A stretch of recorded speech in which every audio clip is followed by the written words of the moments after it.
Kaya pang tumakbo nito hanggang 12 hours. Gone!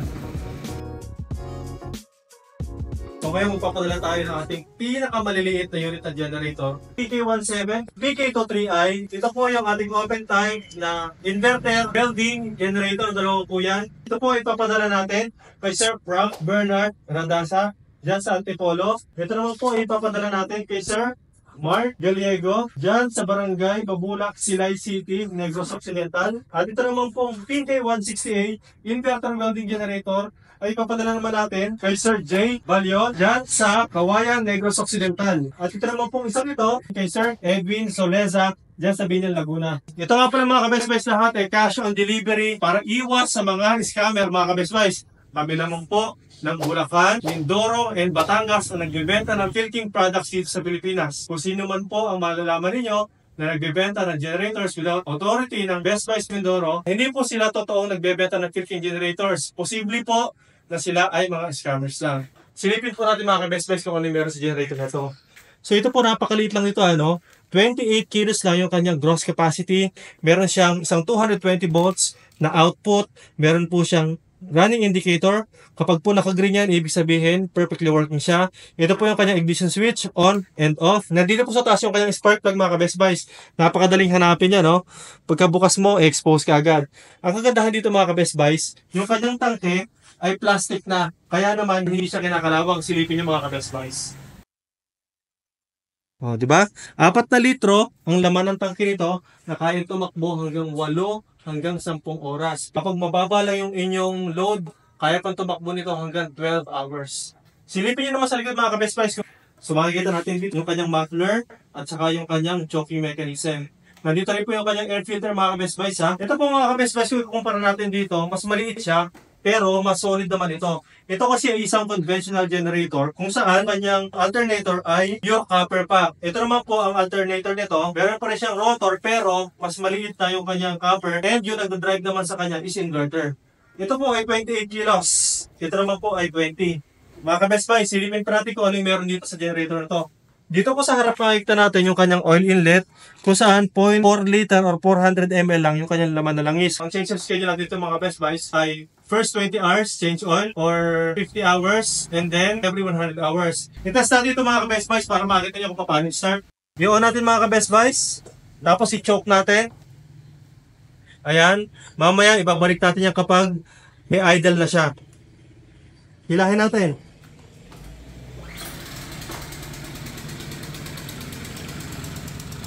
Yan.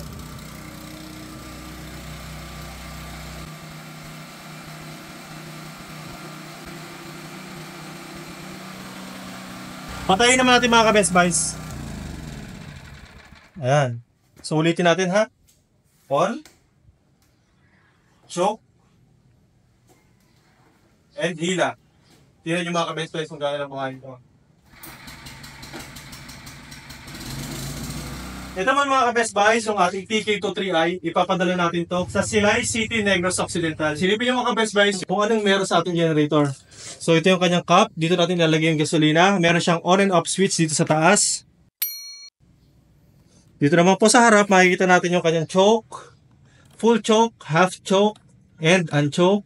Nandito naman po yung kanyang fuel control at saka ignition switch. Magkasama na po yan dito. Dito tayo magbubuhay at dito na rin tayo magpapatay.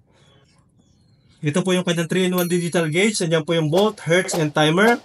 Ito po yung kanyang parallel connection, 12 volt DC. So ito naman po yung kanyang 220 volt output, 8 amperes yung capacity niya. And ito po yung kanyang economy on para mas matipid yung ating fuel consumption. Mas mababa yung RPM.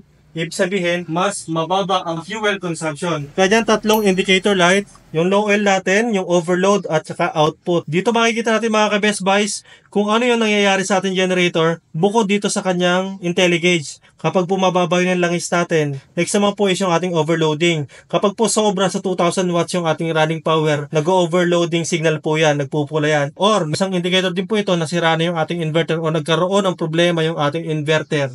So sir naman po is yung ating output mga ka-Best Buys kung saan ito po kapag perfectly working yung ating generator or umiilaw yung kulay green niya mga ka-Best Buys. Ito naman po yung reset para sa ating inverter. Ito naman po yung ating circuit breaker para sa AC. Ito naman po yung circuit breaker natin para sa DC. So nandito po yung kanyang spark plug access. Ayan. Ayan po, oh, napakaganda ng exhaust niya. Talagang well-treated para mas tahimik yung ating generator. Dito naman po sa gilid yung kanyang recoil starting. At syempre dito rin makikita natin yung ating access para sa internal ng ating generator. Ito po yung kanyang carburetor, yung drain niya po. Kapag po hindi natin ginagamit yung ating generator, kailangan nating i-drain yung gasolina para hindi mapanis yung gasolina sa loob ng ating carburetor. Siguraduhin natin mga ka-best buy sa kapag mag-drain tayo, dapat naka-off yung ating switch. Dahil ito na rin po yung ignition switch at the same time, fuel flow control ng generator na to.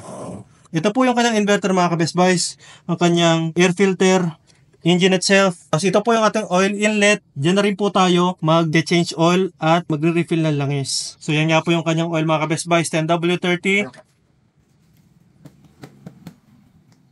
So buhayin natin yung ating generator mga ka-best buys, ano? Para dito makapagpadala ng mga defective. Una natin gagawin, i-on natin siya. Hihilahin natin ng full choke mga ka-best buys. Tingnan nyo kung gaano lang itong kagaan hilahin. Almost mabuhay na sa huli. Okay. Pagka ganyan mga ka-best buys hindi siya mabuhay, i-half choke natin. Kalahati lang. Gone! Ito na mga ka-best buys. Lumalabas dito sa ating gauge. 60 Hz, 00 yung runtime. 220 to 230 dapat yung susunod na voltahe. Ayan po. Kapag naman po naka-echo off, kahit mataas yung RPM, hindi nagbabago yung ating voltahe. Ibig sabihin, well-regulated yung voltahe ng generator na to. Mapa-high RPM o low RPM man. Patayin natin yung ating generator.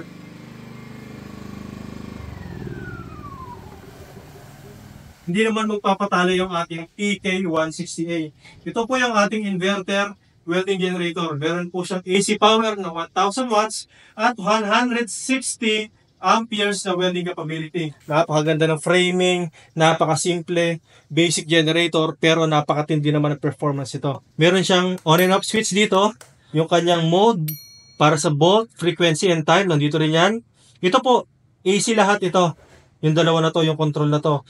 Ito naman po yung kanyang mga DC components. So sa DC components niya, siyempre yung kanyang welding nandito. Meron din siyang control knob para sa low ampere and high ampere settings. Kapag po 0.6 to 2 mm lang yung inyong gagamitin na welding rod, ito po, dito tayo sa low ampere.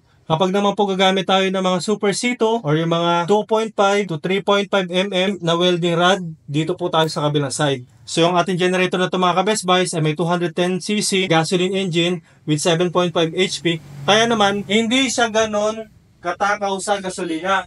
Ito po yung kanyang inverter na 1 kVA, muffler. Tapos ito naman po yung kanyang top cover ng kanyang bulb, carburetor, spark plug, inlet para sa oil. Pwede po tayo dito, pwede rin po tayo dito maglagay.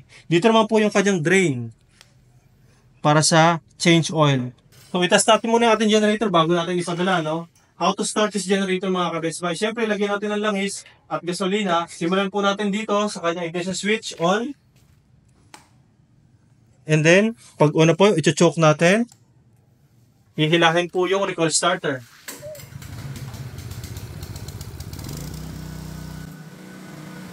Meron siyang volt sa 230.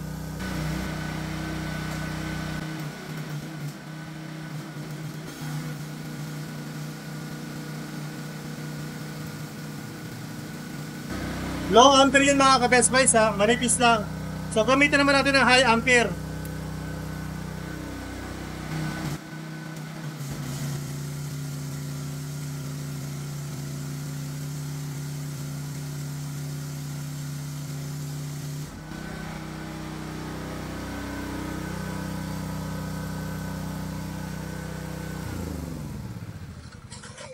Nakita niyo naman yung difference. Kapag low ampere setting, para sa maninipis ng bakal yun.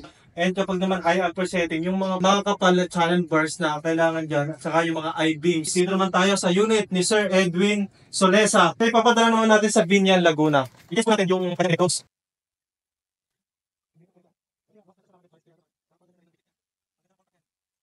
At paano wire ito, guys?